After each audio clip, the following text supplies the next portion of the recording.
এই আমার সাংবাদিক ভাইরা আমাকে প্রশ্ন করছেন যে বিএনপি গণতন্ত্রে এই সনদে স্বাক্ষর করবে কিনা।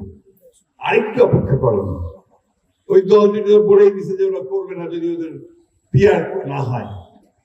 আমরা কিন্তু সেই কথা বলিনি। আমরা বলেছি যে আমরা অবশ্যই সনদে স্বাক্ষর করব যদি আমাদের যে কথাগুলো আমরা বলেছি সেগুলোকে যদি লিপিবদ্ধ করা হয় এবং যেগুলো তারা আপনার কনসেন্ট দেয়নি, নোট অফ ডিসেন্ট দিয়েছে, সেগুলো যদি লিপিবদ্ধ করা হয় এবং আমরা গণভোট মেনে নিয়েছি যে নির্বাচন দিনে এই গণভোট হবে। সুতরাং আমরা এখন পর্যন্ত অত্যন্ত ইতিবাচক ভূমিকা পালন করেছি। আপনার আগামী দিনই আপনারা জানতে পারবেন যে বিএনপি স্বাক্ষর করবে কিনা। এত অস্থির হয় না, একটু অপেক্ষা করেন, একটু টেনশন থাকা ভালো, তাই না?